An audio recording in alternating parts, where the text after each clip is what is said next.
Patty, and welcome back to Patty's Path, where you join me on my path towards enlightenment through spirituality, self development, sisterhood, style, surfing, and traveling. So, I'm so happy to be making another video for you guys, and I think this is gonna be one of those videos where I don't actually make a script, because most of my videos so far, I do try my best to write down a script or follow an outline, but I think for this one, it's gonna be a chill, catching up, POV. You're on a date with me in my cozy apartment where we just catch up about life, where I am in life right now, and my thoughts on certain topics. So before I start this video, I'd like to say thank you to my gal friend, Sarah. Hi girl, thank you for letting me borrow this mic. So I'm testing out this feature wherein I try to use mics more for the audio to be better. Don't know if it's gonna make it better or not, but just try something out. And I also am borrowing her tripod, so thank you again, Sarah, for letting me borrow these things for me to film my videos. Okay, let's get to it. So, hey love, how are you? At this very moment, I'm in my very cozy apartment here in San Juan, La Union, Philippines. I really gave it my all when I was decorating this apartment. So as you can see, I have this beautiful altar that I took time to furnish, and the curtains here, I also made sure that it would match an aesthetic, and this couch is also thrifted by Kubo Design on Instagram. So thank you for my couch. This one, I also had to look for these perfect pillows around here in La Union. And this plant, it's fake, sadly.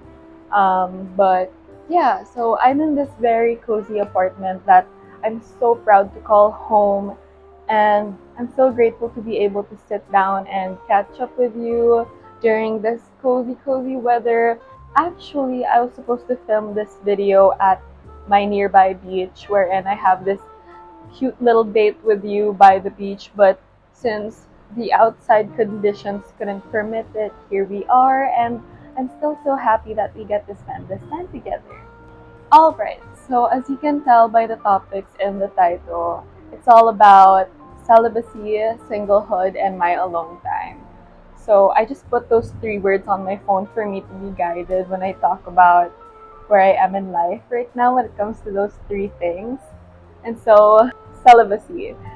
I put this as the first topic because I know it's the most controversial, mind-boggling, or nuanced thing to talk about. But celibacy is something that I never thought I'd experience or tackle in my life. So basically, put it out there, here we are. I am half a year celibate. So what does celibacy actually mean? So for me, from what I know, celibacy is when you don't, do the deed with any person. You don't do, kissing and hugging or any physically intimate romantic action towards someone or with someone. So especially me with guys, I haven't done that in half a year, and although it's so weird to say that out loud, girl, oh my gosh, I never thought I could do it. Oh my god, I never thought I could do it because I'm gonna be honest, after my last serious relationship situationship or whatever that lasted for almost 2 years, I really went on this spree of, meeting different guys and doing the deed with them. It's not a lot, okay? Not a lot, but I really did see a lot of guys that I think I just let them inside my life and physically in me without any regard for my worth or my safety even. So yes, I was at the point wherein I just kept seeing a lot of people, and over time I think there's this one moment wherein I got involved with a guy, and I didn't like how it turned out. Like, I didn't like how it turned out. And when I was left alone, I think I just started crying because I said, and I told God and the universe, I don't want to experience this anymore. I don't want to be crying over any guy. I don't want anyone who's not worth it to enter my life anymore. Yeah, that was a really pivotal moment in terms of my dating. So after that moment, I kind of just like had no energy to deal with guys or dating in general. So without me trying, it was as if I unconsciously pushed guys away to the point wherein I only catered to my body, my wants, and my needs. Okay, I'm gonna sit like this, but going back, so yes, after that time period of, seeing a lot of men, I think I just lay low a bit and just focused my energy onto myself. And I've made countless videos about this and had so many points in my past videos wherein I put back my energy in myself, and I think that's where my celibacy now stems from. It it's like me realizing my worth and refocusing all that energy back to me allowed me to put up this boundary towards other people wherein if I let you in my life or even touch me in any way, you have to be so deserving to do that because I value myself. My body is a temple, and I am a person of worth. You know what I mean? So yeah, celibacy. I didn't think I could do it because not to blame it on zodiac signs. I am a Scorpio, and not only that, but a lot of people my age, that let's say the hookup culture, it's very rampant, and well, a lot of people are in it, and I won't judge because, to be quite honest, I sort of was in it. Well, I wasn't sleeping around with anyone, but I really got involved with people without thinking about the consequences of it or thinking about it before doing it, something like that. So, yeah, things like hookup culture make it hard for people to be celibate. And it's not that celibacy is the goal, but it's more of like protecting your energy when it comes to who enters your life. So, yeah, coming from a long term relationship wherein you were so physically intimate with someone to seeing different people and being intimate with them as well, to finally being alone with myself, sitting down and facing my insecurities, my shadows, the things that I was running away from. I think that's what empowers me to be celibate. And I'm not here preaching like a fucking saint to be like, y'all shouldn't sleep around. Like, it's not like that. It's more of like, I'm sharing this because maybe it can reach someone who is watching this that, hey, maybe it's time for me to take back my energy, not necessarily like cut out anything physically intimate with other people. Like, if you're in that stage in your life right now, if you're in that era, it's totally fine. Like, there's nothing wrong with that. We're all in our own journey, we're all in our own paths, and you take your life in your own pacing, right? But as for me, I think it's hard for me to physically be intimate with a guy, especially if they don't deserve me. I have so much to offer, and I know that. And I'm not saying that in the most like, bitch, I am, blah, blah, blah, like, not in an arrogant way. I'm saying that in a sense that I know what I can give and I can offer. So, yeah, do I miss the act of doing it? Of course, I'm human, It's not like I don't, and I'm not in tune with my sexuality anymore. I still embody that. A lot of my friends see me as this very feminine and very in touch with her sexuality person. And that is me. I embrace my sexuality, but I don't give it around. I don't give it too easily to people who don't deserve my essence. So, yeah, if there's anything that I can say more about being celibate, is that there are times when I do get tempted. It's so normal, and it's not like I'm so keen on being celibate. It's more of like, okay, I don't want to involve myself with anyone who's not deserving.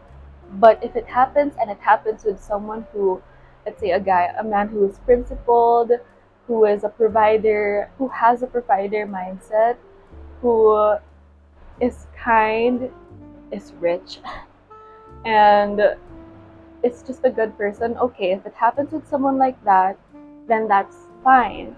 But for the most part, I try my best not to. So my mistake in the past when I was trying to be like, yeah, I'm gonna cut out everyone, any guy who doesn't deserve me. I think my mistake was that I was so keen on doing it. Like I was kind of pressuring myself to, you have to not do this. And because of me, like pressuring myself not to do that, it made me unconsciously want to do it more. So there was a time that I slipped up. Hence, after that, I said, okay, if I want to embark on this journey, I should be gentle with myself. You know, it's like, if it happens, it's okay. I will not beat myself up for it because I am human. But if not, then that's good as well. That means I'm being able to uphold my values of not doing it with someone who is not deserving.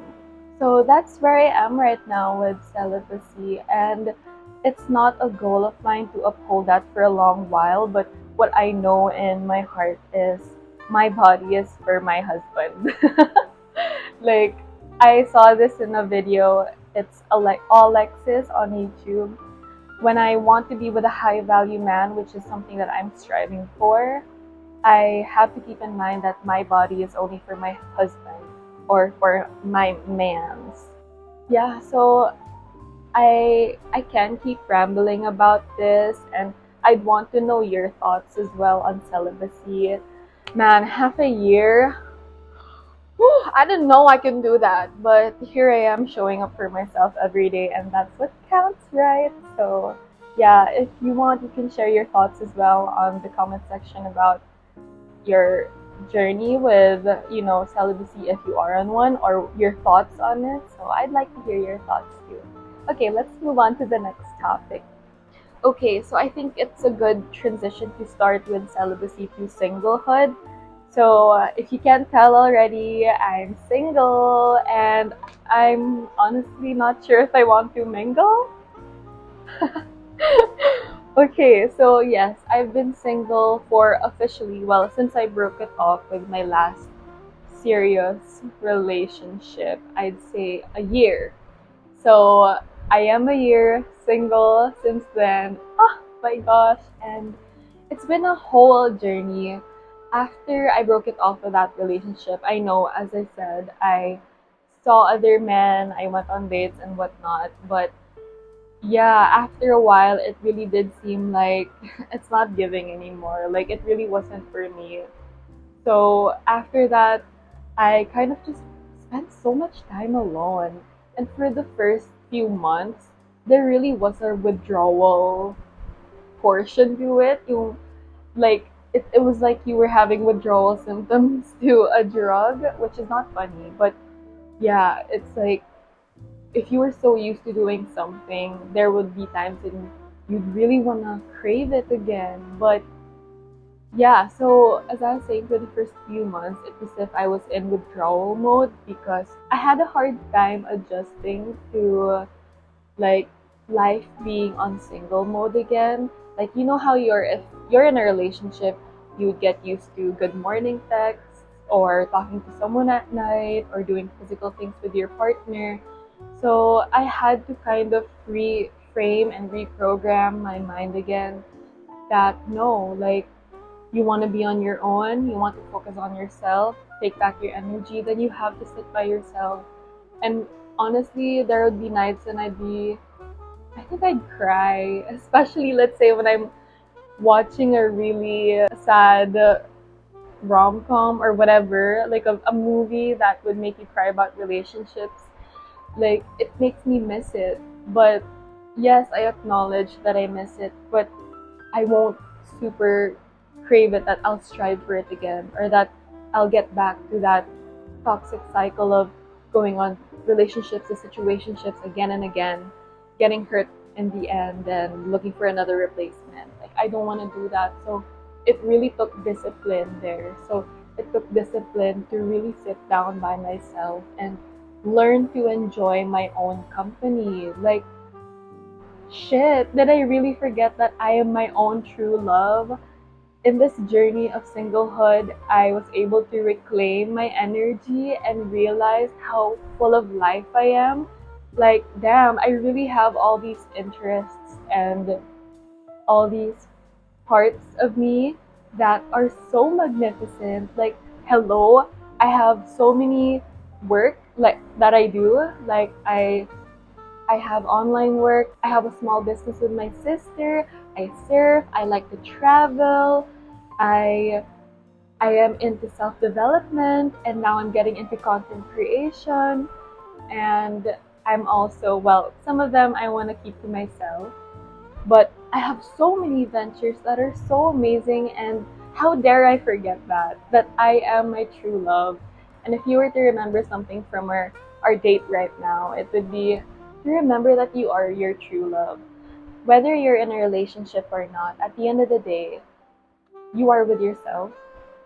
And me being in my single era right now, it made me remember how much I love spending time alone. Everyone in my life, especially my friends and family, they know how much I value my alone time. And my alone time right now has been my safe space, my resting ground, because in my alone time, I'm able to care and tender to myself. So with singlehood, especially if you're so used to dating, which is not a bad thing, okay? Like, if you are in that phase, girl, hunty, go enjoy that. Like, have the time of your life as long as you're safe and your heart is taken care of, then that's fine.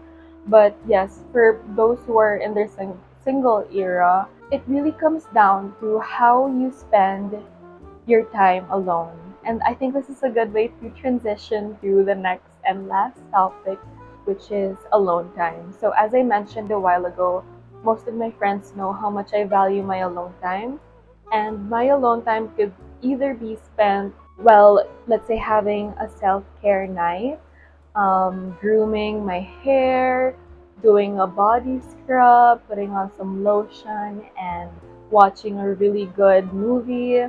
That's one form. Another form of my alone time could be going out on solo dates. So I label myself as the solo date queen because I love going on solo dates. Oh my gosh.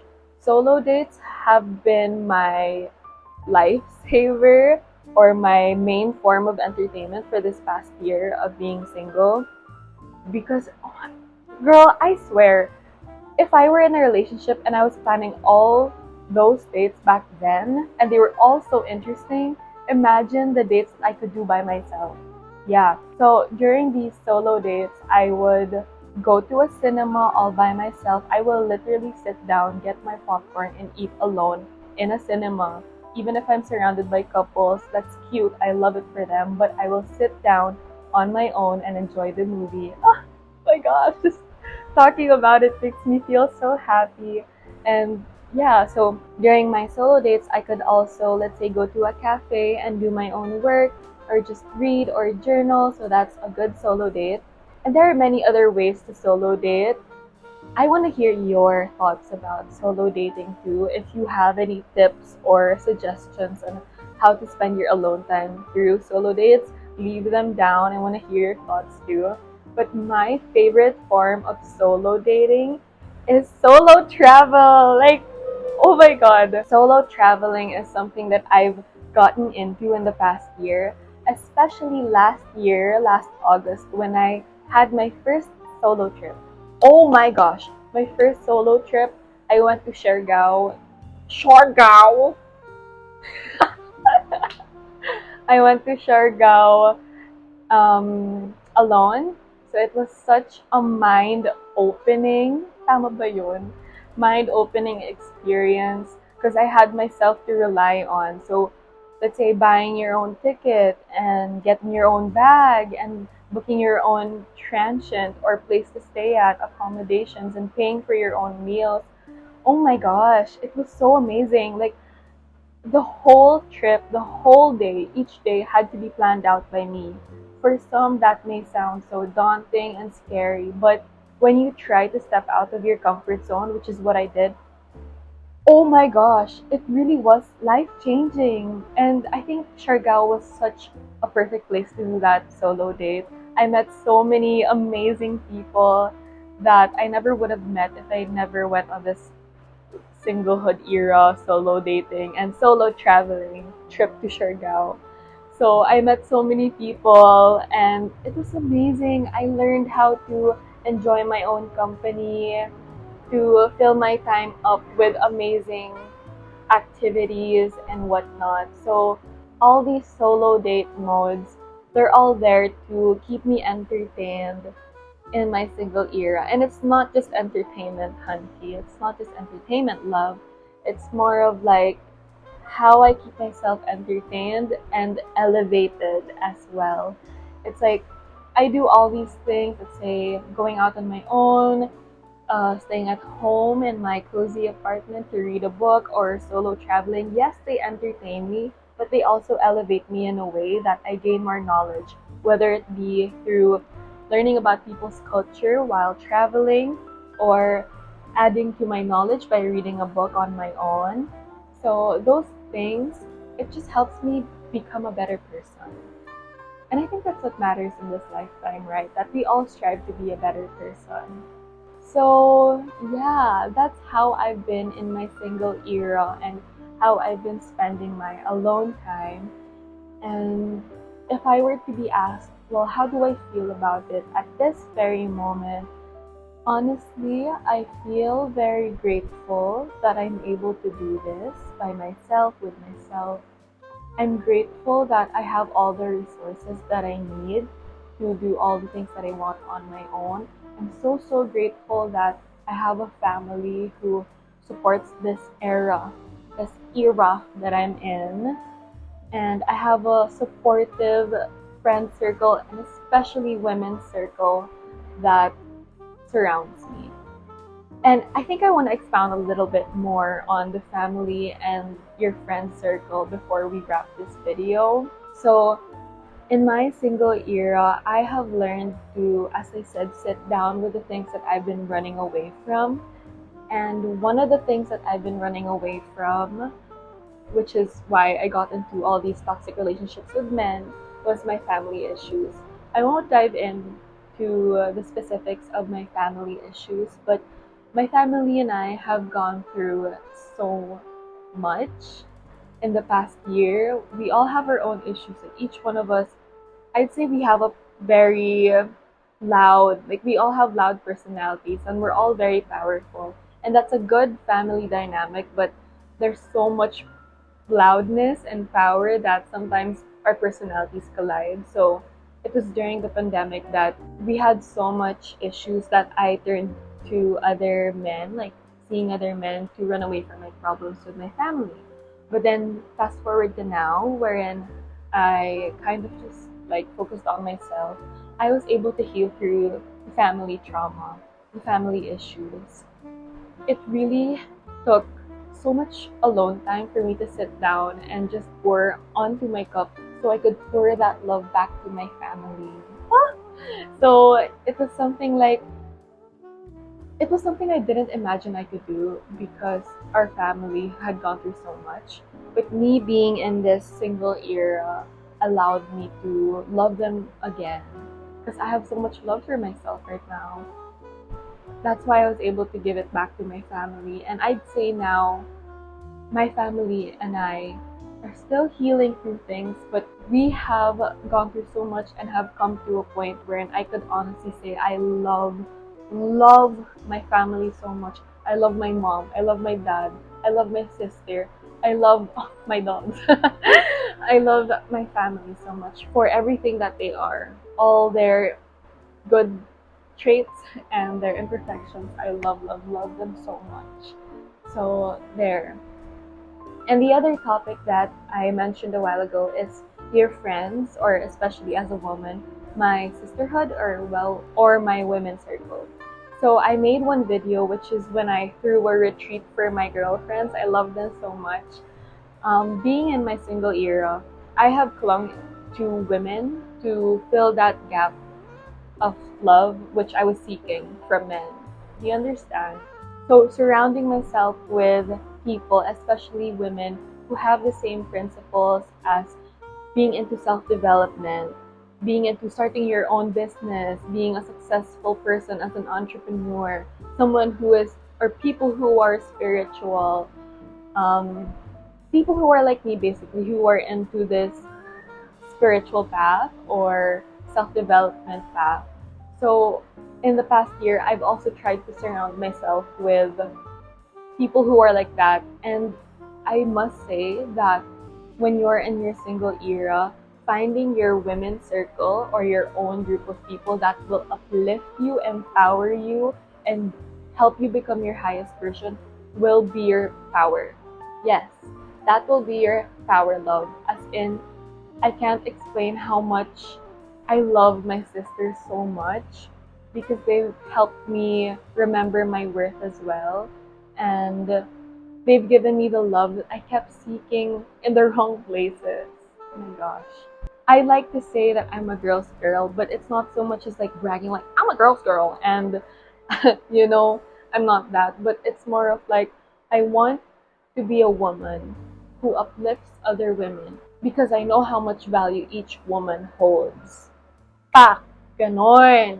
So, circling back to the topic of your friends when you're in your single era, I believe it's important to surround yourself with people who will make you a better version of yourself. And as they say, you are the summary of the 5 people you surround yourself with, or something like that. Like birds of a feather flock together. So if you are into self-development, spirituality, all the good things in life, universe, manifestation, all that, then you usually surround yourself with people like that. But if you're in your low vibrational state, you just have so much negativity in you, you usually are surrounded with people like that. I could vouch for that because I was in that state back then. But now, my gosh, I'm surrounded by so much amazing women. My heart is leaping inside just thinking about the women in my life. And that's how you know. When you know, you know. But yes, I love my women so much. And I'll be forever grateful that I met each and every one of these women. And I'm excited to meet more women who are like-minded and are into the same things as I am. Whether that be spirituality, self-development, style, all the things that I mentioned in my bio. But yeah, oh my gosh. And I think this is a good state to end this little catch up with you, this little date in my apartment, in this good state where I just feel so grateful for everything that I have right now with my friends, my family, my work, my career, my path towards enlightenment. I'm just very grateful. And being alone, yes, it can be lonely sometimes, but being alone doesn't necessarily have to be lonely. It's up to you how to fill your time and energy up with the good things that this universe can offer. And love, just know that everything works out for you, and there's so much to seek in life. Whether you are in a relationship or not, it's up to you to continuously evolve and reach your highest version. So, oh my gosh, I really hope you enjoyed this video, this little catch up. If you like this type of content, do let me know by commenting or liking and subscribing to my YouTube channel. And I'll see you in the next one. Thanks for watching. Bye!